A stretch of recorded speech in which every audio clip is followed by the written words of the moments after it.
भगवान की जय जय श्री राधे श्याम। साधु जी सीताराम, प्रेम से बोलो राधे श्याम। राधे श्याम। राजा बलि बार बार कहता है कि प्रभु कुछ तो लो, कुछ तो लो। बंद कर लो।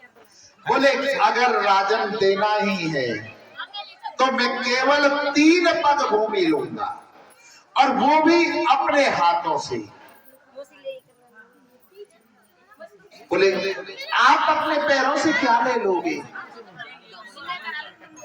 कि नहीं, अपने पैरों से ही लेना है। आप संकल्प करिए। संकल्प की बात जब चल रही, शुक्राचार्य जी सोचने लगे आखिर ये संकल्प कहां से घुस गया। शुक्राचार्य जी ने ध्यान लगा करके देखा, वो तो साक्षात विष्णु का अवतार था। बोले राजन इसको कुछ मत देना, ये विष्णु का अवतार ही है, तुम्हारा सब कुछ ले जाएगा। बलि कहने लगा कि महाराज मैंने वचन दे दिया, जैसे तैसे इन्हें मांगने के लिए तैयार किया है, अब मैं पीछे नहीं हट सकता।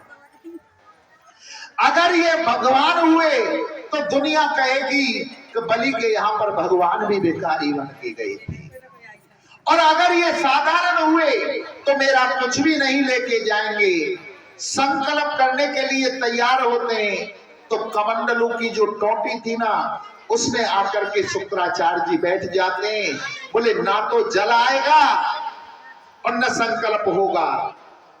कमंडलू को लड़काया परंतु टोटी से जल नहीं आया। वामन भगवान ने अपनी कुशा को निकाला आसन में से और कमंडलू के तंतु में नली में कर दिया।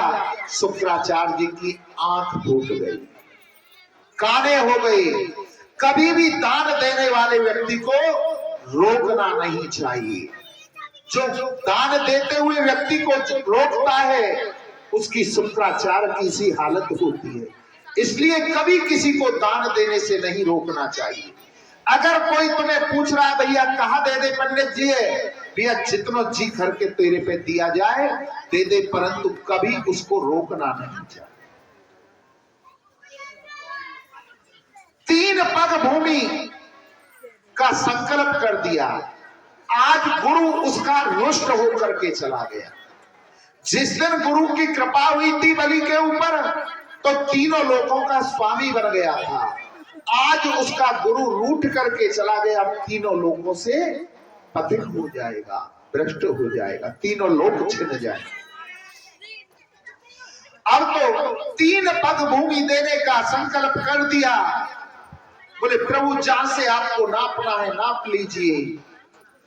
राजा बलि ने प्रणाम किया। जैसे ही प्रणाम किया कि प्रभु ने अपने शरीर को बढ़ाना प्रारंभ कर दिया और विराट रूप धारण कर लिया। बोलो विराट भगवान की।